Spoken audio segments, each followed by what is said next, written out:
Forex ટ્રેડિંગમાં investment કરવાથી સારો એવો નફો મળશે તેવું જણાવી ફરિયાદી શ્રી પાસેથી ₹9,30,700 ઓનલાઈન ટ્રાન્સફર કરાવી પરત ન આપનાર આરોપીને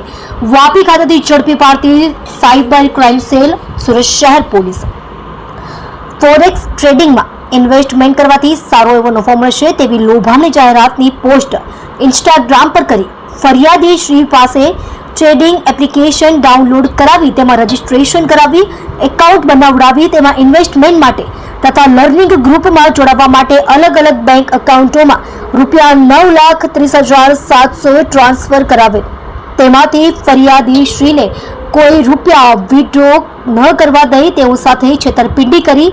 ગુનો આચરેલ છે। ફરિયાદી શ્રી આ બાબતે સાયબર ક્રાઇમ હેલ્પલાઇન નંબર 1930 પર ફોન કરી ફરિયાદ કરતા તે અંગેની વધુ તપાસ સાયબર ક્રાઇમ સેલ સુરત શહેર દ્વારા હાથ ધરવામાં આવેલ અને સાયબર ક્રાઇમ પોલીસ સ્ટેશન ગુનો રજિસ્ટર્ડ નંબર 2025 BNS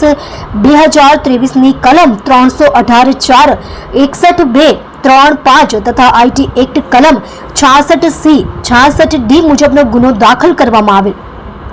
જે આધારે બેંકો તરફથી જરૂરી વિગતો એકત્ર કરી તથા મોબાઈલ નંબરોની માહિતી મેળવી આ ગુનામાં સંડોવાયેલ આરોપીને શોધી કાઢવા સારું ટેકનિકલ વર્કઆઉટ કરી આરોપી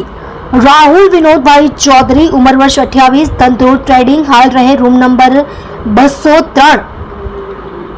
G block Chanod Devi Krupa residency Aradhana school પાસે વાપી જિલ્લો વલસાડ મૂળ રહે ગામ પરોડિયા થાના ઉજિયારપુર જિલ્લો સમસ્તીપુર બિહાર નાને વાપી ખાતેથી શોધી કાઢી કાયદેસરની કાર્યવાહી કરવામાં આવેલ છે। તમે જોઈ રહ્યા છો ગુજરાત સમ્રાટ news channel, chief editor Bhavesh પાટીલની સાથે।